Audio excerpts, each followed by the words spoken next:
Good afternoon. Thank you all for coming here today. I am Chad Bianco. I'm the Sheriff of Riverside County, and we are obviously here to talk about an incident that occurred yesterday at the rally that former President Trump had in Coachella. There has been a lot of media stir beginning last night with social media and further on today about the arrest, and so I am here to give you as much information as I can. I will answer all of the questions that you have. Keep in mind that the information that I'm going to give you may not be all of the information that I have, but because of what we're doing and because of the investigation that will obviously continue concerning this, there are some things that I cannot give you or that I will not give you, but I will do everything I can to answer your questions. So to begin with, yesterday afternoon, before former President Trump arrived to the rally, we made contact with an individual on the inner perimeter of our operation at the rally. As you can imagine, this was a very large event in regard to previous attempts on the former president's life. This was not something that we were taking lightly. We had a very detailed plan in place on how we were going to keep not only the former president safe, but all of the participants or the attendees of the rally safe. So in general terms, I will tell you that we had a larger outside perimeter and then an inside perimeter that was completely controlled by us, by Riverside County Sheriff's deputies, and both of them served different purposes. We did not keep residents from their homes. We did not keep people that were traveling through the area from going through if they had a legitimate reason to go through. So the outside perimeter was basically to allow people in that we thought belonged there. The inside perimeter was to make sure and to make sure people were proceeding in the right direction.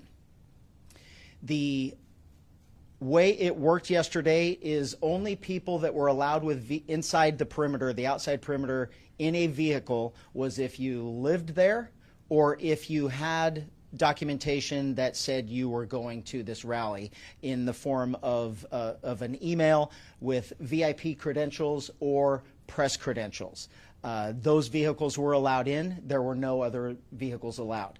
So that outside perimeter I will give you his name. The name that we have, and I'm going to put an asterisk by it as I explain this later, but we have his name as Vem, V-E-M, Miller, M-I-L-L-E-R, and his birth date is 10/26 of 1974.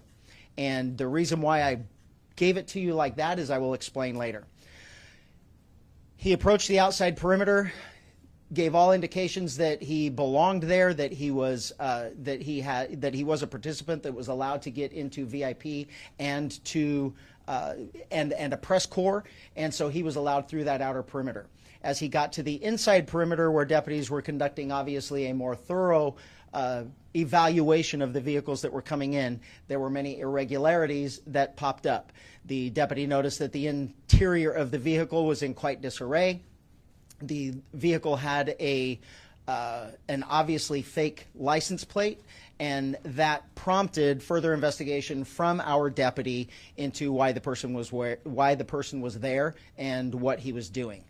During that investigation, the deputy eventually found multiple passports with multiple names, multiple driver's license with different names.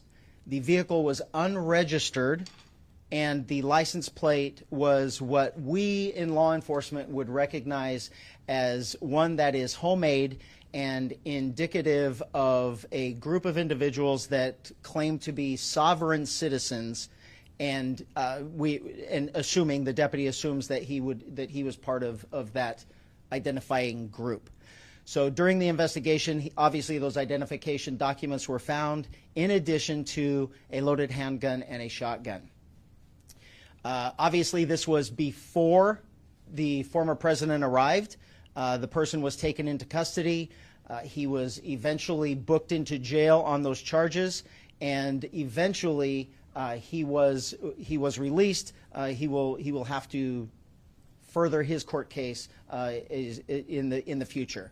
Right now, we are actively engaged in working with Secret Service and the FBI to ensure that this person is followed up on and all of the information that they can gather. I can tell you that from my perspective, from a state law enforcement agency's perspective, the firearms charges is what we arrested him for and booked him on. Anything further will come from the federal government, and quite frankly, I don't know if we will be a part of that. We will certainly be a part of that investigation and cooperating with them, but those charges, if any, will come from them. They will not come from us. With that being said, is there any questions? Yes, sir. Sheriff, we talked to Mr. Miller this afternoon, and he said the accusations or the belief that he planned to assassinate President Trump were, quote, complete bullshit. He said that he had a special access pass that was issued to him by a Republican group in Clark County, Nevada, and that when he rolled up to the checkpoint, he told the deputies that, in his words, as a courtesy, that he had firearms in the trunk of his car. Do you have a comment on what he said? I will not comment on what he said or specifics that we learned or gained from our contact with him. Quite frankly, I'm not really concerned with the statement that he gave the media after he was released from custody. I can tell, well, because it's irrelevant to me.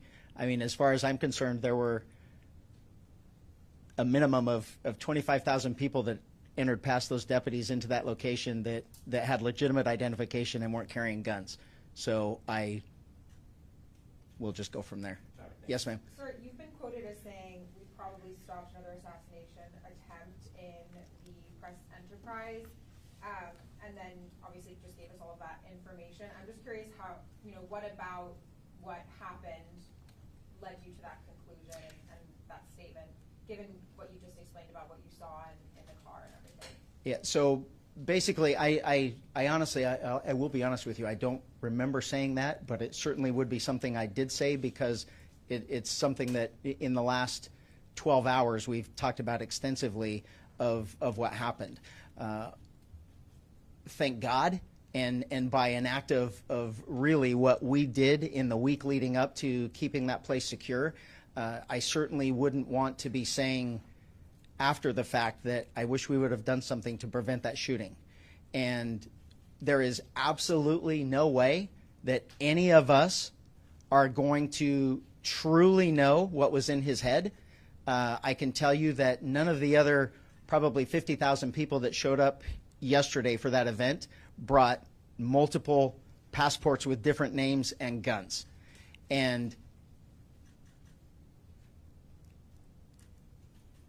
if there is any further statement about whether or not he belonged there, the statement of him saying that he was given credentials to be there by someone else, that's not up to me to decide. I mean, we didn't arrest him for going inside the facility. We arrested him for having guns, illegal guns in his car.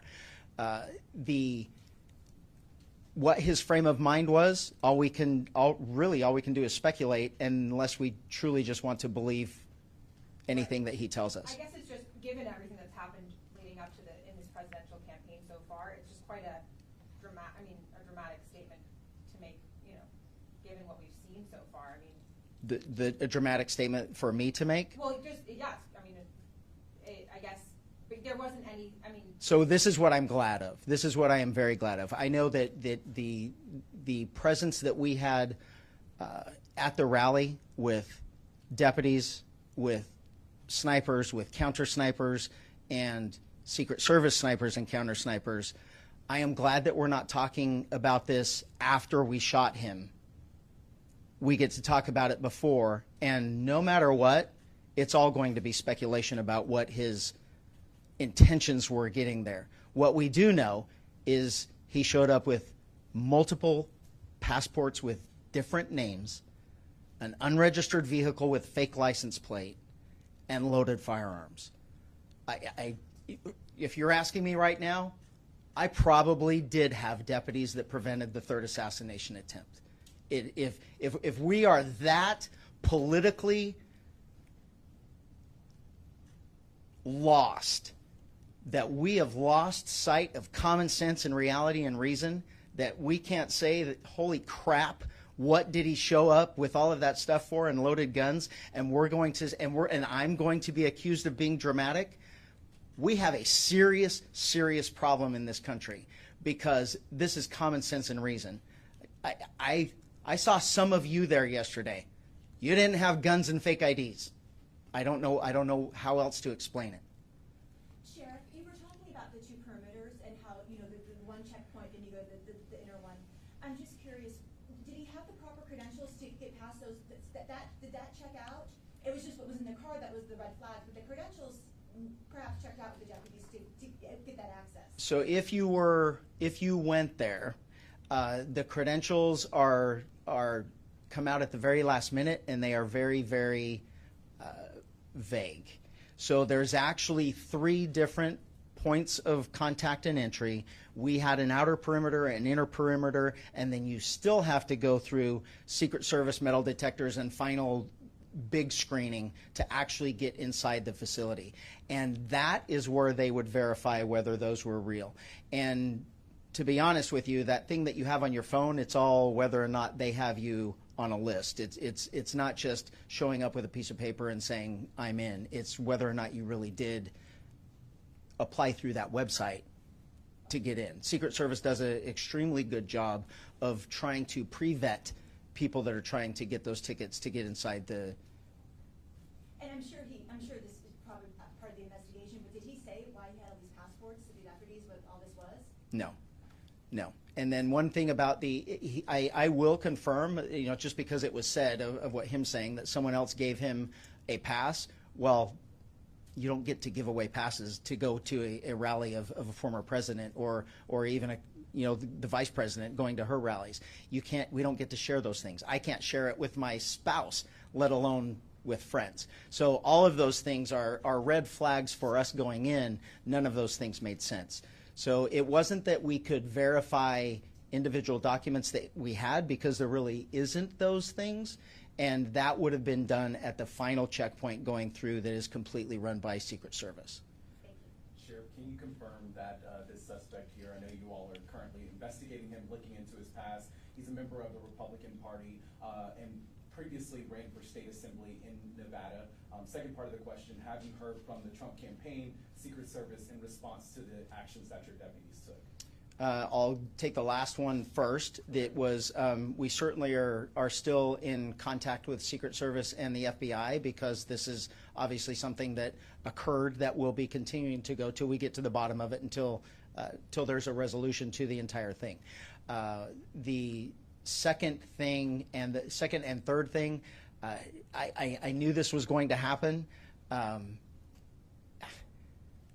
couldn't care less what political party he belongs to. I honestly, I think that's the stupidest thing in the world, that we have to label something and we're labeling this as politics. He was a lunatic. He was, and from my perspective in law enforcement, it's that group, if in fact it turns out that he is part of the sovereign citizens group, they are certainly considered a far-right group.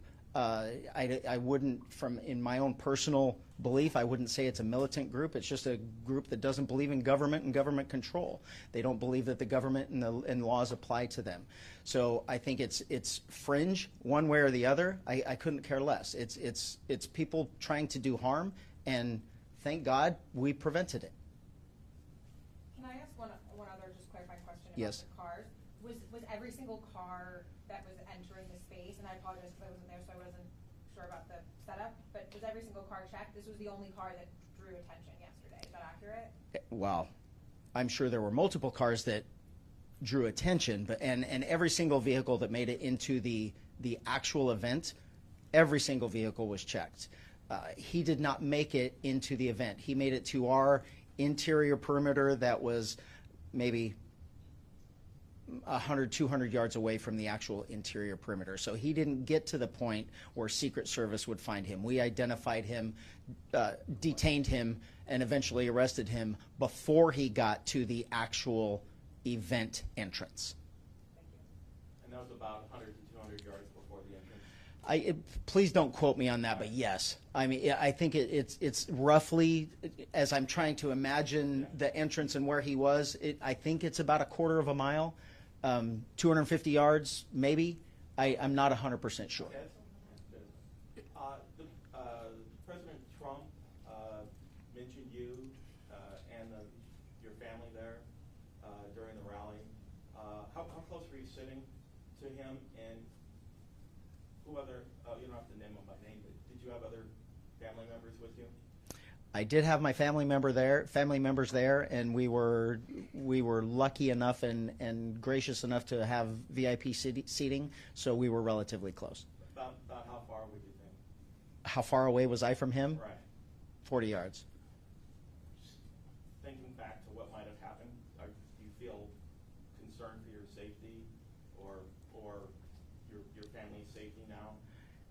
I will tell you, as the sheriff of Riverside County, and knowing what we know going into this event, that there had been 2 attempts on our former president's life, and the amount of people that were going to be coming to this in such a short notice, what my team was able to do and what we did for the goers to this event, for the attendees, I was completely confident that there was absolutely nothing going to happen inside that facility, and I am inside that venue, and I am extremely proud of what the deputies did and the buy-in, the personal buy-in that they took upon themselves to ensure the safety of our former president and the attendees of that rally. I was not concerned for myself at any point. Even after the fact, knowing that this guy was there?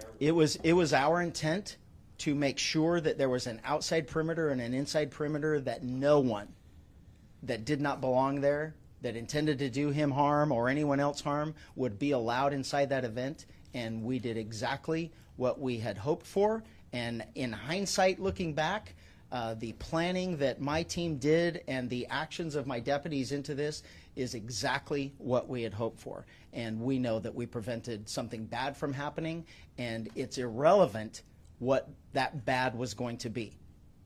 Were there any adjustments to security after the discovery was made, especially with so many people leaving this large-scale event and the traffic backups and everything? Did you guys readjust what you were doing in terms of security?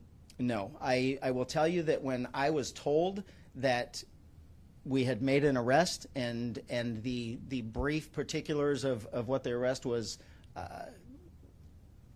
what it involved, I really, my first thought was, we did everything right. It worked. I was told where it was. I knew it was an outside perimeter, and I was not concerned at all. I was not concerned for anyone else's safety. I knew that the precautions that we put in, the measures that we put in, did exactly what they were supposed to do. The other part of your question, the aftermath, the people leaving, I cannot tell you. I've been told way too many times today and in the middle of the night that it didn't go very smoothly. There was a lot of people trying to leave at the same time, and logistically, it wasn't conducive to going smoothly. And as far as we know, there were no injuries, there were no incidents, there was no neighbors called to complain or anything like that. And as far as I know, everyone made it home safely. So 2 different questions there, or parts to it, but we did not do anything different. I will say, I take that back. We did. There were a lot of people that have complained or that have said or wondered why there are deputies in riot gear. We had deputies that were off-site that were ready for something, to respond to something should something happen, and they were never intended to come inside the facility unless that happened. Afterward, when everything was over and it was obvious there were problems with people leaving, with people trying to get over fences and those types of issues, we did bring those deputies in just as extra help in funneling people out. There was never any, the only odd part about that was they were prepared all day in their riot gear, if you want to call it that, and that's how they showed up. We got them there as quick as they could. There was never any, we certainly didn't treat it like a riot situation. It wasn't. Everyone was very orderly in their efforts to leave, and we just ensured that no one got hurt or everyone stayed out of the street, stay on the sides, and everything was orderly. But other than that, everything was fine, and as we went throughout the day yesterday, we didn't change anything. Sheriff, can I ask you a question? How many guns were found? How much ammunition was found? What charges were filed? When is the arraignment? Anything else related to that? There were 2 guns and multiple boxes of ammunition for both. There was a handgun and a shotgun. And he was cited for the gun.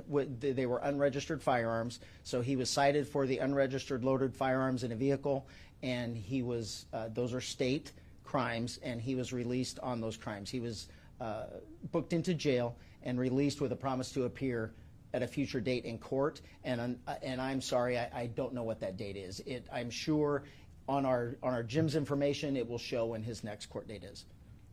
You said he showed a fake press pass that you found to be fake and everything. What affiliation did that press pass have, and how did you know it was fake? It semantically, I can't comment on whether or not there is an actual physical fake pass.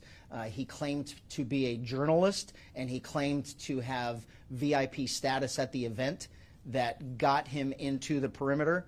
And then when that investigation was continued by the deputy, that didn't necessarily materialize. So other than his words of saying he was a journalist and that he was there as a media, I can't tell you that that he gave us a document that said I'm the media, and we said that was fake.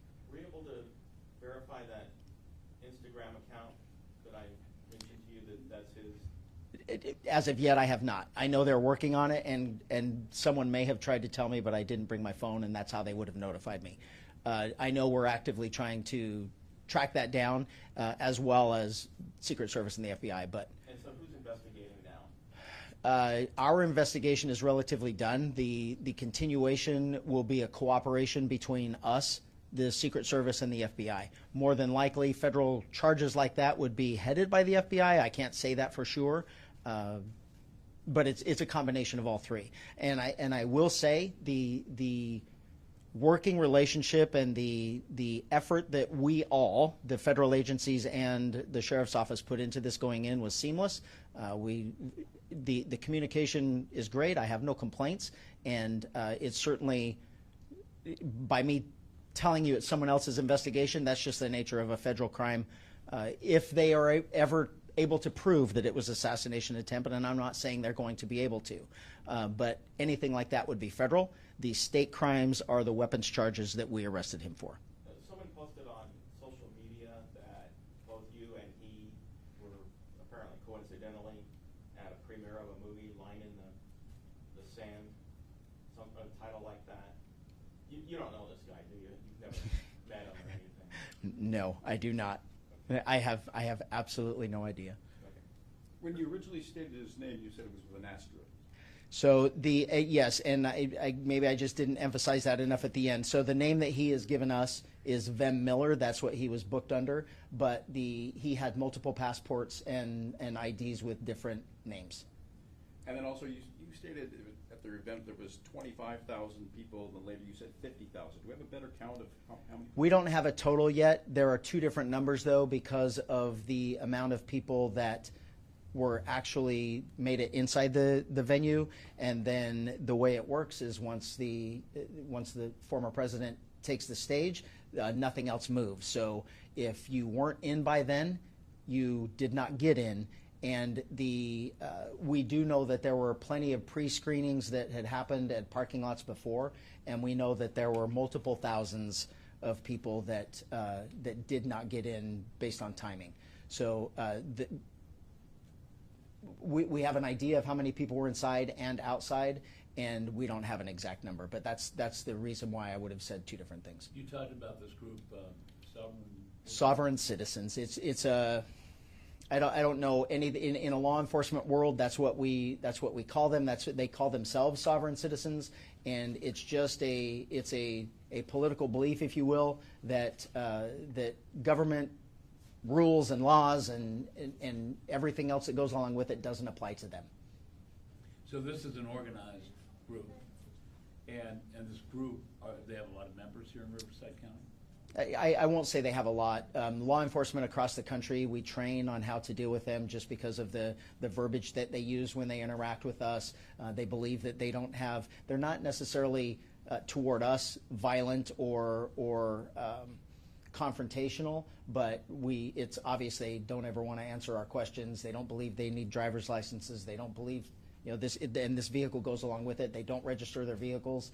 This was an unregistered car that we had to go through VIN number and manufacturer process to verify that it was a legitimate car. It actually did belong to him. It's just, we know it was sold to him. It just was not ever registered. Have they shown a propensity toward violence? Sometimes they do, but I can't say as an organization as a whole, but obviously, like a lot of different groups, bad apples give a group a bad name, and there certainly are people that are, but I'm not going to say that group as a whole is a violent group. And I do understand what you said earlier about you don't know what this was or what it might have been, but when you see a vehicle with 2 guns, boxes of ammunition, different license plates and passports, and somebody claims to be with this group that you've described as being right-wing, first thing that goes through your mind is what? I need to thank that deputy for doing his job. That was the first thing that went through my mind. And it was like I probably said to somebody or around somebody that's been either printed or reprinted in social media, that I truly do believe that we prevented another assassination attempt. And it was solely by our effort of keeping those type of people out. It's also said that he had a high-capacity magazine. Would that be used for the shotgun as a street sweeper incident, or for the pistol? It was for the handgun. The high-capacity magazine was for the handgun. These different names on the passports, and I think, did you also say driver's licenses? Yes. Were these like tiny variations of the name, or like, Fred Brown? I won't get into specifics, but it was both of the question that you're asking. Okay. Any details about another individual linked to a potential bomb threat at the event as well? We know that there were, no, not linked to an individual or specifics that I can give you. We are aware of our dogs and federal dogs that hit on people or things that we ended up not letting in, but I don't have any specifics on anything like that. There was nothing that rose to this level. Anything else? Thank you. Okay, thank you for coming.